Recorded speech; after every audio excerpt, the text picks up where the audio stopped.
नेता भी हैं और यहाँ पे भी लोग नेता हैं, तो मैं माफी के साथ ये बात कह रहा हूं मैं कि सरकार को जो काम करना चाहिए, जो मनवादी जो पुंजवादी ताकतें हैं, उन्होंने शिक्षा को और हेल्थ को प्राइवेट सेक्टर में लेकर डाल दिया। अब सवाल उठता है कि गरीब का बच्चा जिसकी मजदूरी 500 रुपया हो, आज की महंगाई के जमाने में कैसे पढ़ेगा? ये बहुत मुश्किल काम है। तो ये बच्चे जो बैठे हुए हैं, मैं उनसे आप आज के सामने रूबरू होकर बात करना चाहता हूं कि अगर आज आपने 8 घंटा पढ़ाई कर लिया, 12 घंटा पढ़ लिया, तो जब आप 20 साल के हो जाएंगे, जब जाकर नौकरी खोजेंगे, तो आपको नौकरी पक्की मिलनी है, दुनिया की कोई ताकत रोक नहीं सकती है। और नहीं तो जब आप यहाँ पे 8 घंटा काम नहीं करेंगे, पढ़ाई नहीं करेंगे, तो उस टाइम पे आपको 12-12 घंटा धूप में कैसे काम करेंगे? आप जाके देखिए मजदूर कैसे काम कर रहा है, किसान कैसे काम कर रहा है, दिहाड़ी मजदूर कैसे काम कर रहा है। प्राइवेट सेक्टर में या अनऑर्गेनाइज सेक्टर में रोड पे ठेला लगाता है आदमी, 5 बजे 7 बजे निकलता है, 11 बजे रात तक काम करता है। तो ये आप लोगों के लिए बहुत गोल्डन मौका है, अपॉर्चुनिटी है कि ये काम करना है आप लोगों को। मैं ज्यादा वक्त नहीं लूंगा क्योंकि बहुत वक्त ज्यादा हो गया, मैं लेट भी आया था, मैं माफी मांगता हूं। मैं दो एक बातें मैं कहना चाहता हूं, वो ये कहना चाहता हूं कि जो हालात है मुल्क के, आज के आने वाली जनरेशन को सिर्फ इल्म इल्म इल्म, शिक्षा शिक्षा शिक्षा और उच्च शिक्षा, क्वालिटी की शिक्षा आपको हासिल करना है। अगर आप अपना भविष्य, अपना मुस्तकबिल, अपना फ्यूचर अगर बनाना चाहता है, क्योंकि सरकार की जो हालत है, मैं बार नेता है, आप मत लीजिएगा, मैं माफी मांगता हूं, लेकिन हमारे जो है सरकार ने हमारे रोजगार की मुहैया करना बंद कर दिया।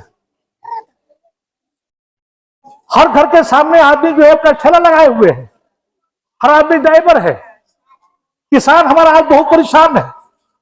छोटे मोटे हम लोग किसान है सर, लेकिन हमको जो कितनी जमीन होने के बाद भी करोड़ों की संपत्ति कहने के कि हम बड़े पैसे वाले और संपत्ति वाले, एक जो है सरकार ने जो है मिनिमम सपोर्ट प्राइस जो है वो नहीं दिया है, और हमारे गांव के किसान बहुत परेशान हैं। अभी जब मैं बात किया तो कहा कि भाई सर आज हम लोग आए हैं, हमारे पास गेहूं का भाव कम कर दिया, मिनिमम सपोर्ट प्राइस नहीं दिया, हम लोग को कोई फायदा नहीं हुआ, धान का पैसा नहीं हुआ। तो बच्चों से भी ये बात कहना चाहता हूं कि आप लोगों का भविष्य आपके हाथ में, आपकी मुट्ठी में है। आप थोड़ा कम पहने, थोड़ा कम खर्चा करें, लेकिन तालीम को पूरा फोकस करें, शिक्षा को जो फोकस करें, और जो शिक्षा के पास लगता है तो अपने सेहत का ख्याल रखें। ये आपको करना पड़ेगा। बेइल्म भी हम लोग हैं, गफलत भी है तारी, बेइल्म भी हम लोग हैं, गफलत भी तारी, अफसोस की अंधे भी हैं और सो भी रहे। आप लोग जगोगे? सरकार के सहारे कब तक रहोगे? सरकार ने आपको उलझा दिया है, आपसदारी खत्म कर दिया है, सब कुछ सत्यानाश कर दिया है। अब आपको अपना मुस्तकबिल अपने हाथ में लेके आपको बढ़ाना है। जावेद साहब, मैं चूंकि हमारी सोसाइटी आपको मदद करती है, तबीयत बहुत खुश हो गया कि आपके स्कूल ने बहुत अच्छा परफॉर्म किया। मैं पिछले साल से सर इनको कई बार से पैसे, मुझे पिछले साल का मुझे मालूम नहीं कितना दिया पैसा, क्योंकि सोसाइटी ने यह तय किया था कि जो उनको लगातार 3 साल या 2 साल दे देते हैं, तो उनको अपने पैर पर खड़े होने की वजह से, कि अपने पैर पर खड़े हों, हमारे यहाँ सिब्बत भाई ये कि हम पैसा नहीं देते हैं। लेकिन मैं आपसे वादा करता हूं, मैं इन बच्चों के खातिर आपका परफॉर्मेंस देके, अगर कोई नहीं देगा, सोसाइटी नहीं देगी, तो 50 से लेकर 75,000 रुपया वो गरीब बच्चों के लिए और खासकर बच्चों के लिए हम इनका आधा फीस देने के लिए तैयार हैं।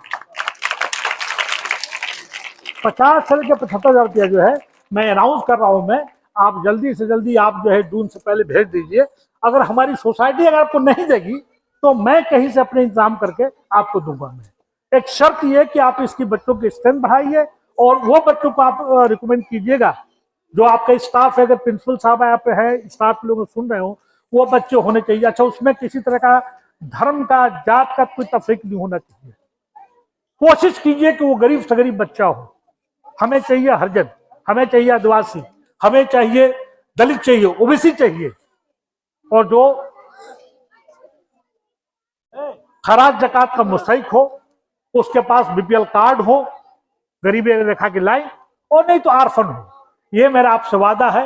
इन्हीं बातों के साथ मैं अपनी बात को खत्म करता हूं, और इस वादे के साथ कुछ भी हो जाए, बच्चा हमारा 8 से लेकर 12 घंटा पढ़ाई करे, और नहीं तो धूप में जिसने पढ़ाई नहीं किया जाके मजदूरी करने के 20 साल 25 साल के बाद रहे, क्योंकि सरकार ने सभी रोजगार खत्म कर दिया। आज अग्निवीर की बात कर रहे हैं, जो सरकारी नौकरी 28 साल 32 साल लोग करते थे, उसको 4 साल के कर दिया। एक बहुत बड़ी साजिश है। फिर 4 साल के बाद वो आदमी क्या करेगा? वो कहां जाएगा? सरकार ने ओल्ड पेंशन स्कीम को खत्म कर दिया। 35 साल नौकरी करने के बाद, 30 साल नौकरी करने के बाद आज उनके पास पेंशन नहीं है, और जो पैसा बचता है कॉर्पोरेट जगत को वो पैसा दे देती है। जितने भी प्राइवेट बैंक्स हैं उनको पैसा दे रहा है। आज जो एम्प्लॉय जो बन रहे हैं, जो रिटायर्ड हो रहे हैं, वो लोग रो रहे हैं। 2004 के बाद जो भर्ती हुए हैं, अगर मैं